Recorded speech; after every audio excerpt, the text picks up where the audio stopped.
Hello, everyone, and welcome to the Right to Read initiative. My name is Dr. Kathryn Garforth from Garforth Education, and the Right to Read initiative is all about sharing best practices for teaching from educators for educators. Today, I am honored to have Kathryn Hayes-Waldhuber from Ontario join me for a second time. We just finished discussing her journey to structured literacy, and she has been a teacher, a coach, and a consultant when it comes to reading. I am really excited for today's conversation because we're going to talk about the favorites that she has and uses in her practice.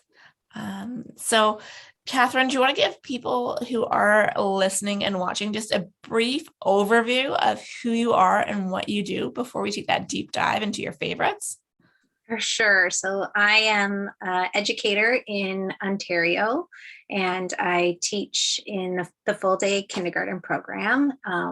Previously, as Kathryn mentioned, I was an instructional coach and a consultant, and just had afforded the opportunity to delve so deep into reading literature. So when I moved back into a classroom role to help with my busy family, 3 girls, I had this spark to reinvent what my classroom programming was going to look like, to really help support reading development along that reading continuum, and just embrace a structured literacy approach, because it's something that I advocated for my daughter, who's also dyslexic, and myself. So knowing best practices to support learners is something that I really tried to implement over the past 3 years in my program. So, of course. So are there any things that you want to hold up? But because I know you have a great presentation or images to show us from what you're doing. So I'm going to share a little bit of some photos from the classroom, just to really give people a lens into the classroom. So awesome. Let me just pull that up. There we go. If it will let me. There we go. Okay. So kind of that view that I take, that's in the front matter of our, and can you guys see it? Yes. Perfect. And I'm going to make it a little bit bigger.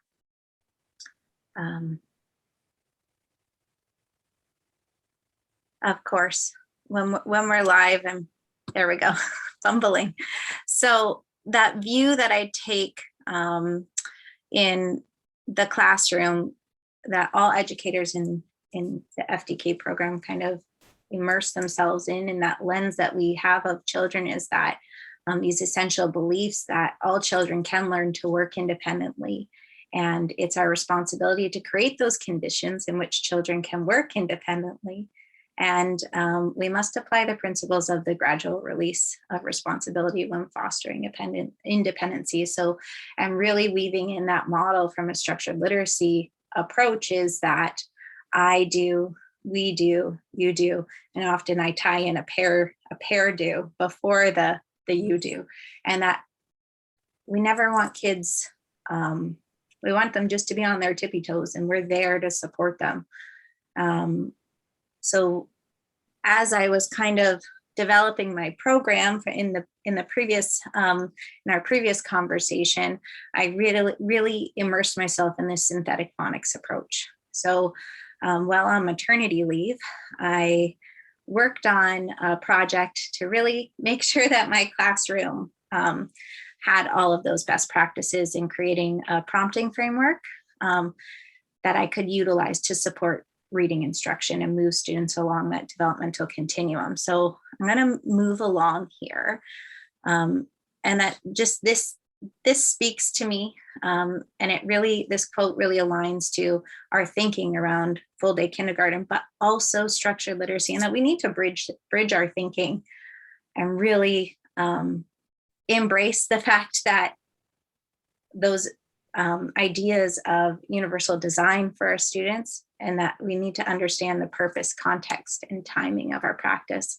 And that all matters and needs to be considered. So bridging the excerpts from ELECT, which is a developmental continuum, but also layering in those milestones for reading so that we know how to respond and move students along both continuums is critical.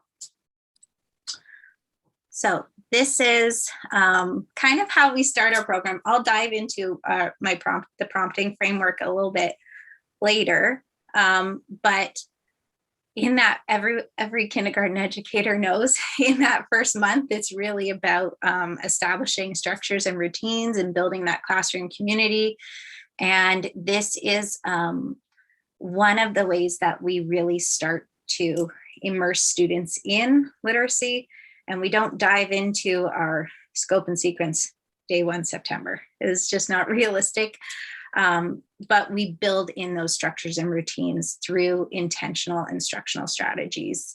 So what you'll see here, kind of in that bottom corner, is that we have the name cards out so that the literacy is everywhere. They're building out their names. A lot of our students are in year 1 are coming to us without knowing them. Some of them are, which is just depending where you are with your socioeconomics and the demographics in your area. But these are some great tools. You can kind of see that they're almost like a 10 frame, but then they can layer on all of the magnetic pieces and build that out. And then also for our nonverbal friends who might be on the spectrum, we use some of the picture cards so that they could start matching and doing a 1-to-1 match. So it's really inclusive so that there's multiple entry points. And then once, and this really solidifies for our friends that the letters are there. They're a representation of our name. And that's our jumping off point for our program. So from there, really immerse ourselves in syllable play with our names, because as we mentioned, it's in our past conversation, phonological awareness is just so easy to do on the go. I know I often do it in the car with my kids. And I'm a very big proponent around making abstract concepts concrete. And the bananas are a way to do that. So I'll explain. So once we've kind of played, and this is our year 2 students, once we've kind of played a lot with our names and syllables and pulling apart all those pieces, we start to break those chunks up. And then we make nonsense words out of our names, and we make up nonsense names, so they can really see how you're dividing it, and it's easy to do. And this is by far one of my favorite lessons because it's so hands-on, and then the kids love eating the bananas after. But it really makes syllable division concrete. Right. So this is so can you explain it step by step? So are they writing the name and then using a spoon, or how is that working? So they're writing their name on the banana peel, and then I give them plastic knives because our students are competent and capable of cutting a knife, and they love doing it, and I'm there to support.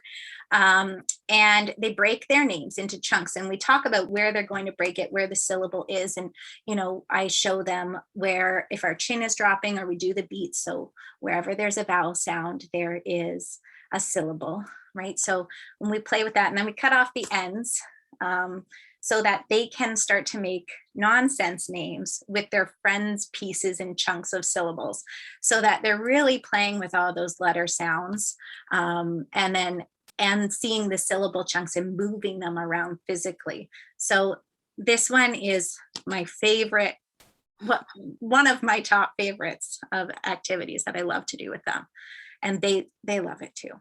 So I think I would too. It seems really cool. I haven't seen that one before. Yeah, so I have a lot of fun things that we like to do. And as a kindergarten teacher, also love singing. So that's That's going to be here too. So I apologize if I'm out of tune. So that's one component that we really start to weave in from the beginning of the year. And that's to really build the engagement. And that's not necessarily aligned to our scope and sequence, but we are dipping in, right? So we dip in and we get their toes wet and then we continue on. So one of the other pieces that we kind of put in our program this year, this was just this year, in the past previous years, I was an advocate for sound walls, but I had to do it myself.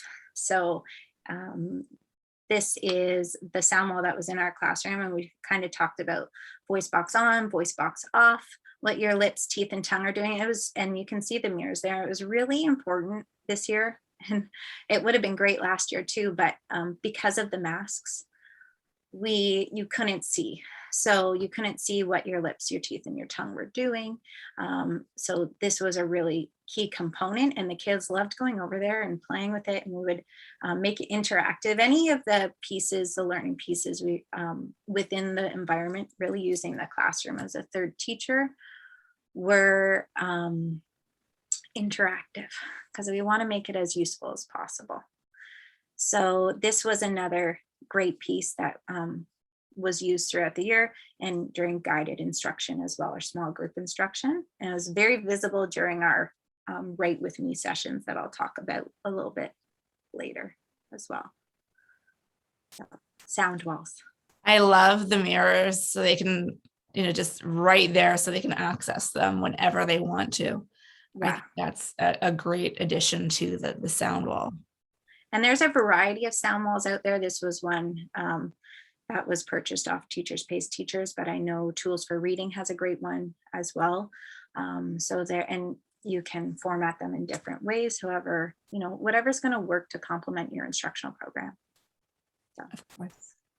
So this is another great tool, not something I'm using with the kids, but during our last conversation, I talked about the Foundations for Literacy resource, and this is a great way to kind of help anchor the speech sounds for you and sample spellings.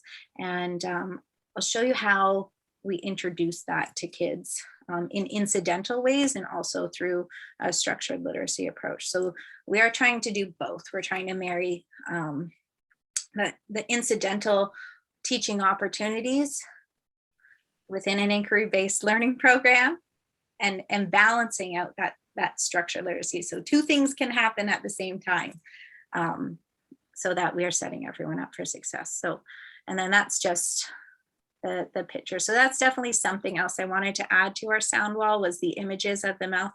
They just didn't get there yet. So always an opportunity for more. And then your scope and sequence. So in our class, the one I landed on prior to diving in and built many resources around was the Jolly Phonics, because it was something that the resource, the synthetic phonics resource, had the phases that are within the Jolly Phonics scope and sequence. I didn't necessarily have all the resources. Actually, I had the scope and sequence. So pairing resources from a site called Twinkle, actually, they have phonics readers, and it's a paid subscription each month, but you have access to decodable text that are aligned to the scope and sequence, which made it a lot more, there was a lot more ease to implementation when you can find resources that align to your scope and sequence that aren't going to cost you an arm and a leg. Of course, and that SAT pin or the Jolly Phonics sequence is quite common, and there are a lot of free resources available from them. Mm-hmm. Personally, my critique of the Jolly Phonics is that we're not bringing those consonant digraphs in earlier. Right. I think it's important to get that TH voiced and unvoiced sound in really early, because children are seeing the word the all the time in those beginning readers. And so what I will say is that not all of my students entered in. Because you have year 1 and year 2 students, there's going to be a scope of children at different parts of the sequence, right? So trying to meet all their needs. And I also use a variety of other resources to complement our program, one being the logic of English within this, within our programming. And that kind of really helped me revamp my thinking around how we teach sight words within our program as well, because obviously those aren't weaved into just the scope and sequence. I was trying to use what we had, right? And if you're not provided with a kit at the school, or there's limited resources, then I find a lot of teachers are in that same predicament. You're looking for things to help complement, but you don't necessarily have the access to other than funding it yourself. Which can be very expensive. And that's why having those resources are very important. Absolutely. And sharing them. And there actually is a Facebook group all about decodable texts. And there are many free decodable text resources on the Right to Read Initiative website. We actually do have a tab that you can access that has a list of a series of free decodable texts. That's great, because it's hard to curate all the resources. Very time consuming too. Yes, very time consuming. So I'm going to pull up the next piece that we do to build confident and competent writers in our class. So from the beginning of the year, we talk about, this is our Write With Me session. So we usually come in the morning, the students, and I'll show you, they answer a question of the day, which is incorporated in a lot of kindergarten programs, but kind of that fact that they're word writing wizards and that they are capable, so that they can clap out the syllables. Every syllable has a vowel sound. We pull apart, so we put bubble gum in our mouth and we have a little song, bubble gum in my mouth, bubble gum, ready, start. And then they pull apart all the sounds and then they write down the sounds. So what you'll see here on the page on the screen is that we have laminated orthographic mapping for us to map the sounds, and then to write it with the letter, the graphemes, write it down, so that you're doing the phoneme segmentation and then you're matching that with the encoding there. And so I model that every day on the smartboard or the whiteboard, so that they are doing this is more incidental. It's not following a scope and sequence necessarily here. We are often using pictures from play. So incorporating the play-based documentation and reflection of our play, and the students are writing down words about sentences, using whiteboards to write down what they see. So really creating that opportunity for writing, and that's what you'll see here. Yeah, is a student writing. So, and then we can go back and start with the prompting framework around how they need to make revisions to that. So those are incorporated at literacy centers or small group, as well as then full group. And I model that for them so that they can really understand that we're pulling apart the sounds and then mapping it with the graphemes. Wonderful. So I'm going to go hop out of here, and it's just taking a minute. So this is our question of the day, and I'm going to go back a little bit bigger.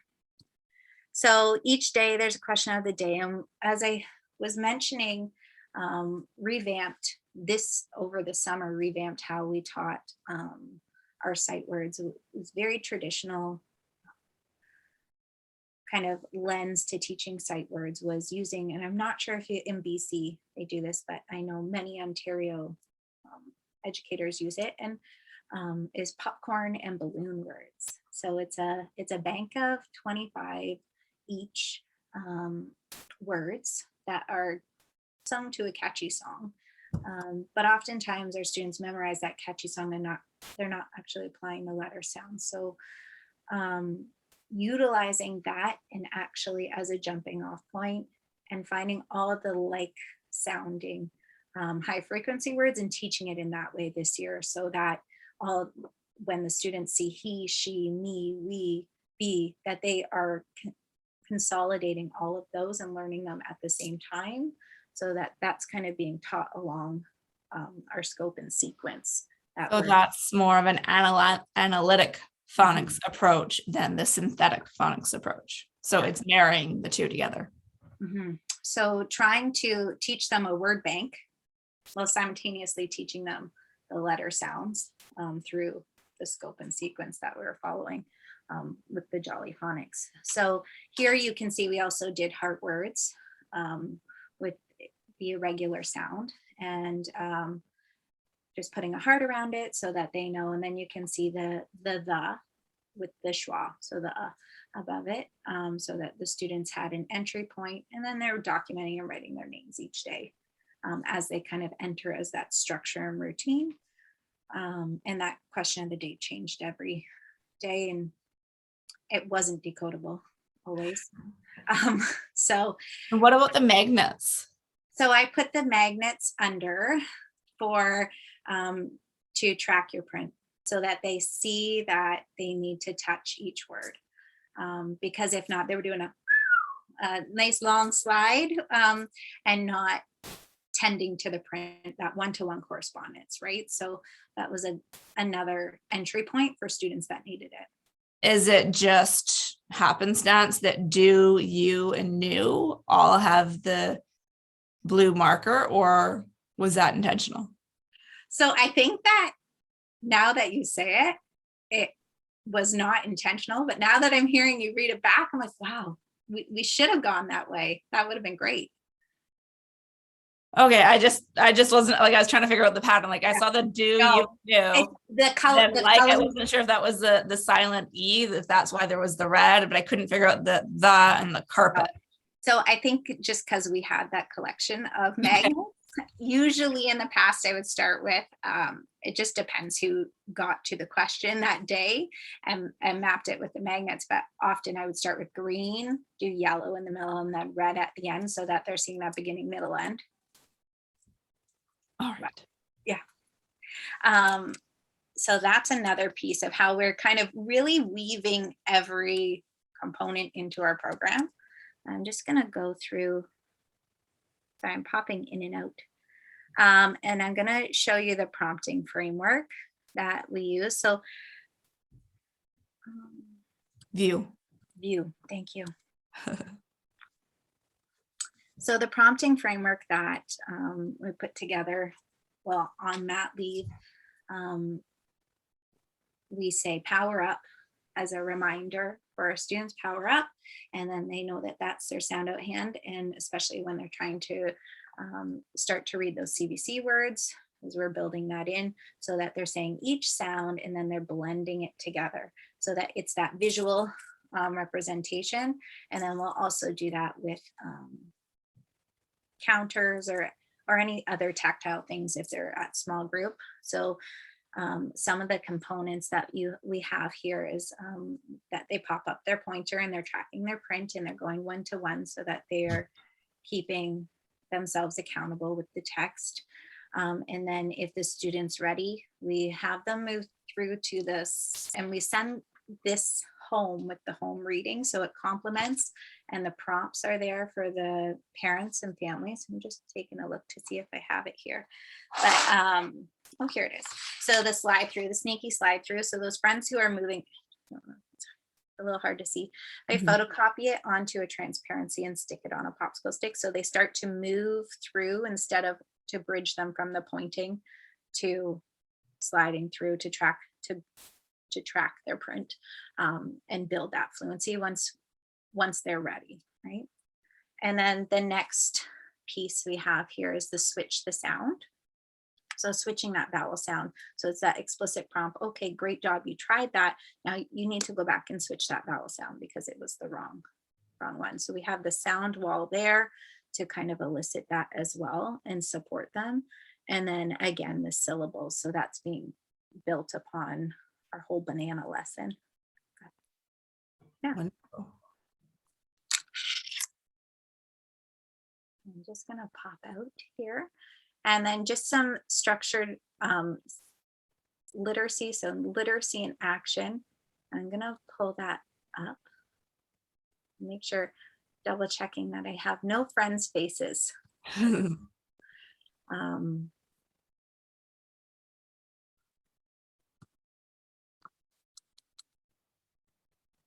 So these are all different learning opportunities within the class, depending on whether students are entering at that pre-alphabetic phase or if they're further along in year 2, because we have such a large continuum, right? So you can see that we have our shared writing there as well, that we are implementing at different centers as they kind of move through. And because of COVID, kindergarten looked a lot different as well.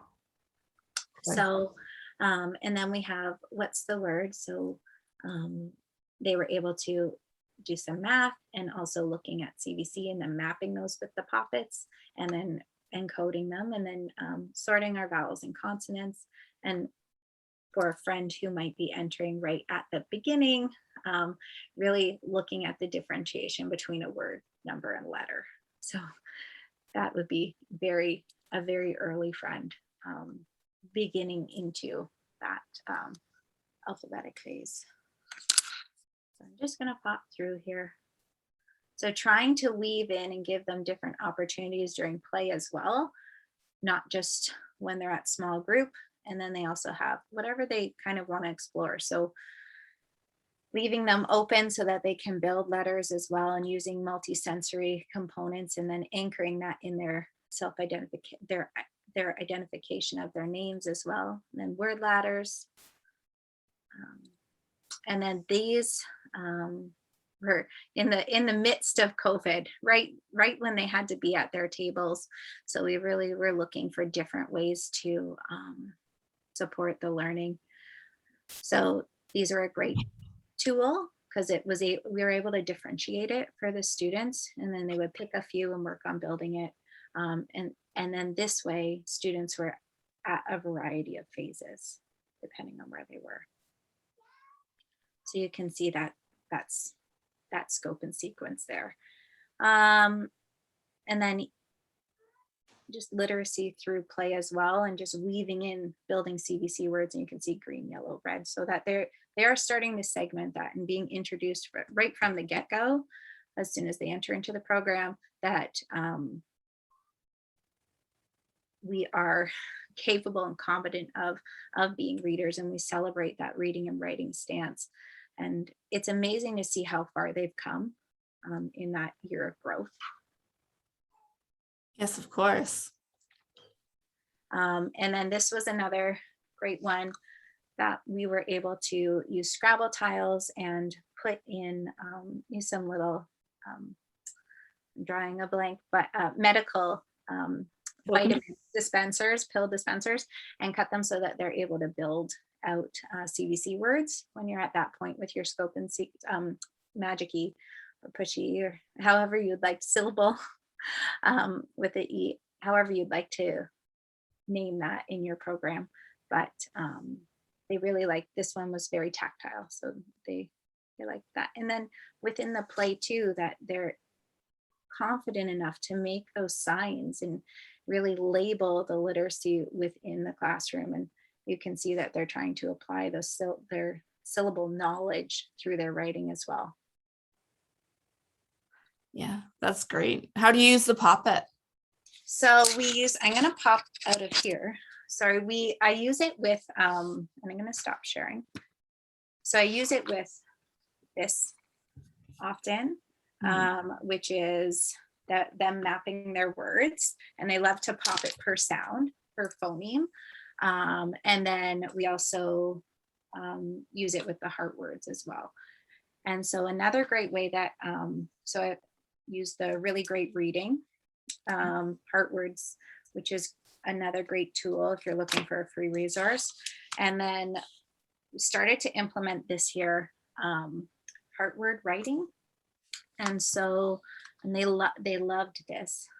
It was, I would sing, if you know this heart word, then write it down. It makes all of these letters sounds, and then say the sounds, and they have whiteboards and they're trying to encode it. So then we map it with the proper letter combination so that they're seeing it with the proper phonemes that represent that. And we talk about how in book writing, this is what it looks like. So that we still want to build their confidence. We don't want them always coming to us asking us, how do you spell this? Because then you'd have 30 little friends, and that's not manageable.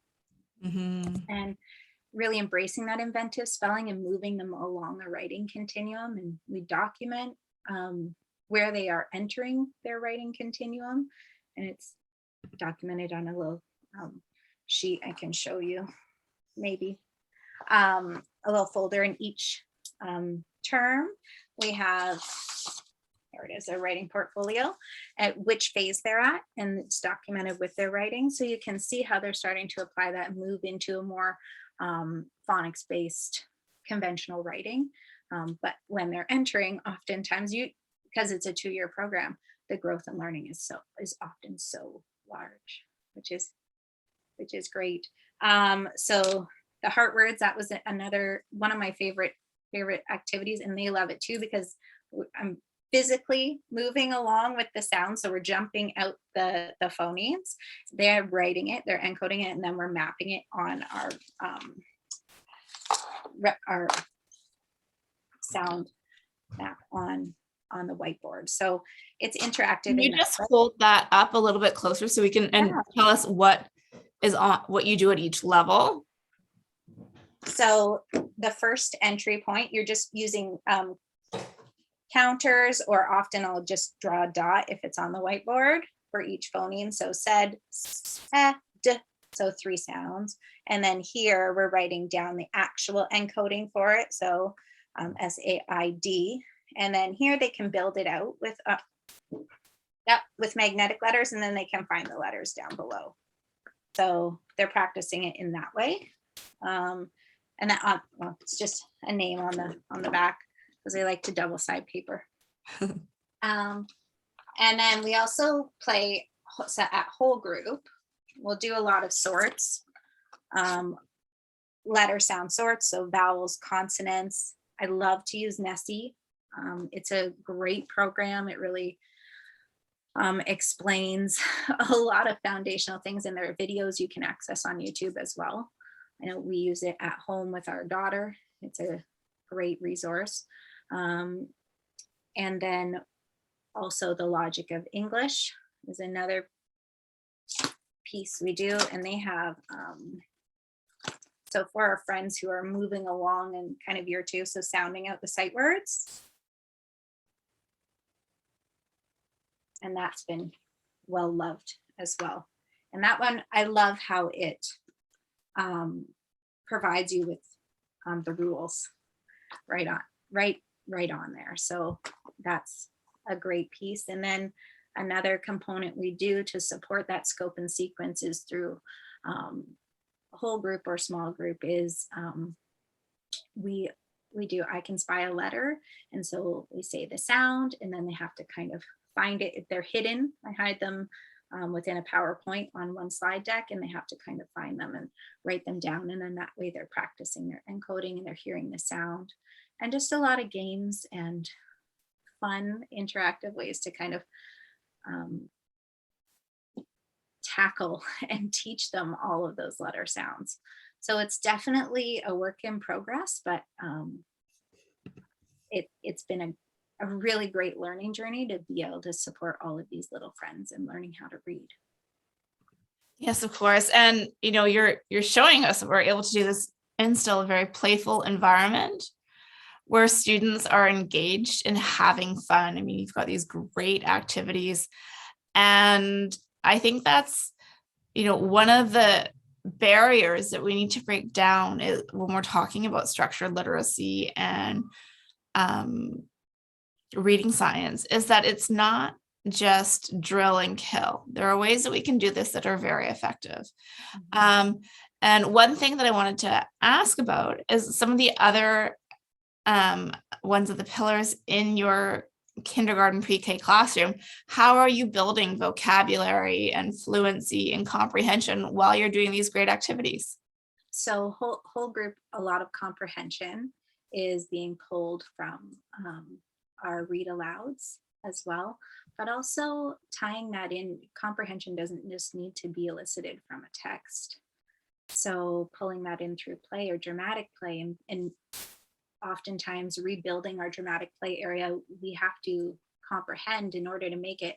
And the students were actively engaged in creating the dramatic play area. So the one photo I showed was of students at the farm. So we created an entire farm and we did the research, and it's amazing how how if you set them up to be successful, they can access that research. And you curate that learning so that you pull those resources for them to look through and say, oh, we need this. And then, well, it's not going to be ready to go until all of the pieces are there for you to be successful at reenacting what it is to be at a farm. So what roles do we need?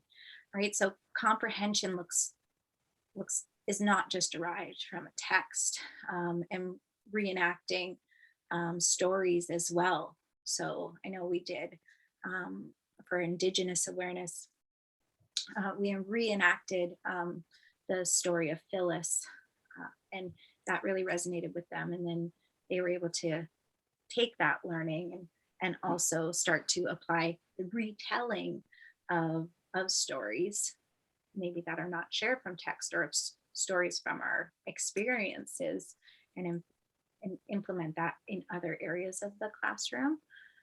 So that would be comprehension. And then The thing that I think is important to highlight is when we look at the simple view of reading, language comprehension plays a big component in reading comprehension. And since we're not at the point where students in that pre-K level, so the 4 and 5-year-olds, are able to independently decode and read advanced texts, it's really important to recognize that the working on that language comprehension component, whether it's paired with a read aloud or just in the environment, is going to help them ultimately build their language or their reading comprehension as they get older.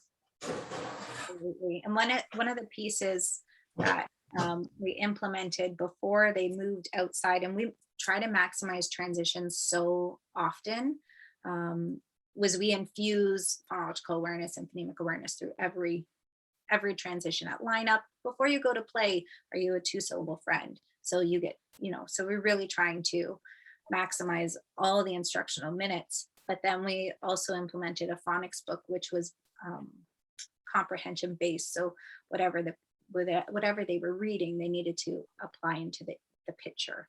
So whether it said the cat has a hat, and then the cat didn't have a hat, so they needed to add it. So that was also infused before a transition to help speed us through that. And those books were all differentiated at their own phases. So I would have a student who was at pre-alphabetic who didn't have a text necessarily, that because they couldn't access it independently or without an adult support or a teacher support. But then I had students at a phase 5.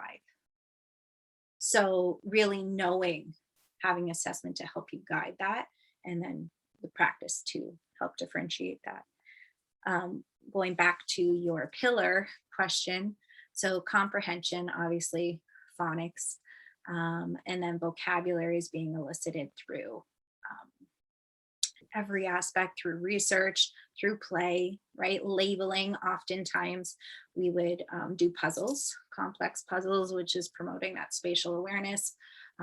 Puzzles are underrated, I think, sometimes, but they are labeling the pieces within a puzzle as well. So just rethinking how you approach different items of play, and how you can extend and challenge and respond students within the play that they're in order to build vocabulary that's meaningful to them as well.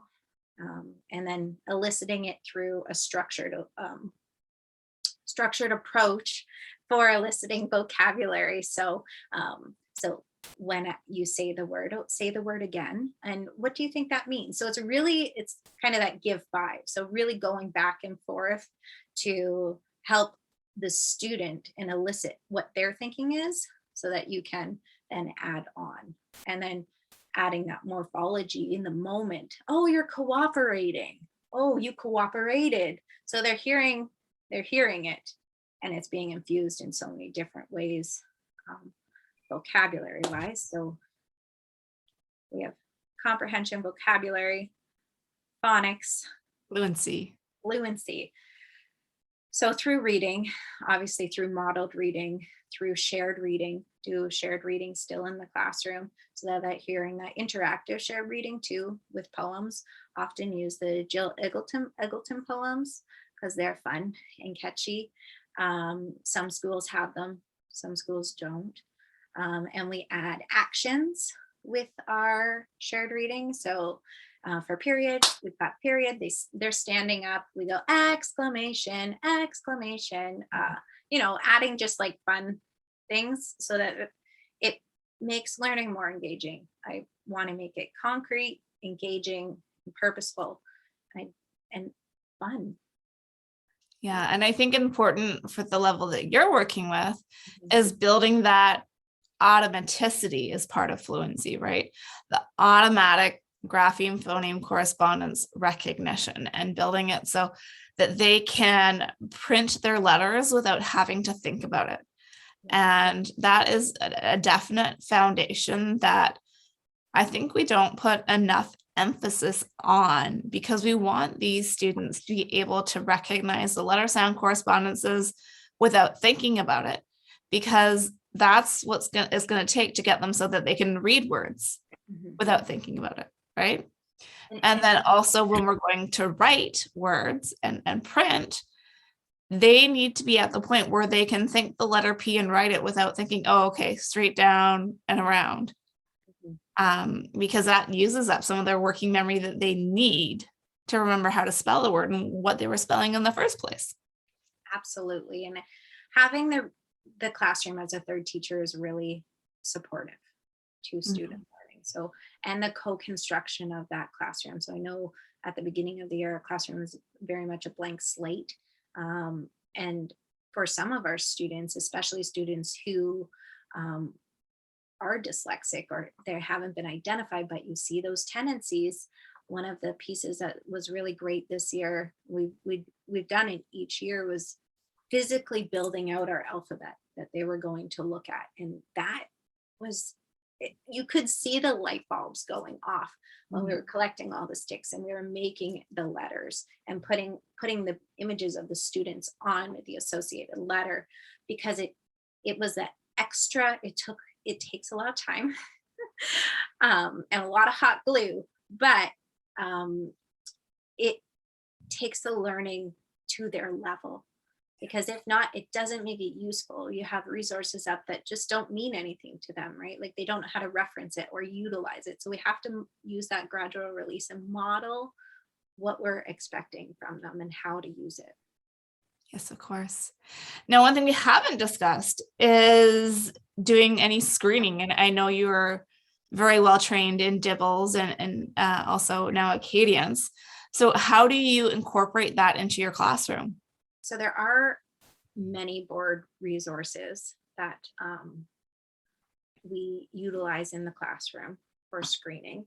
And I haven't screened it in the past. I did do universal screening for a majority of the students. If a student isn't progressing well, I will start to do some universal screening. So I have that data. Definitely, I'm not usually doing it year one, more year two, when those flags start to come up for that. If we're not seeing the growth in a trajectory that we want them to follow, then I will start to do that.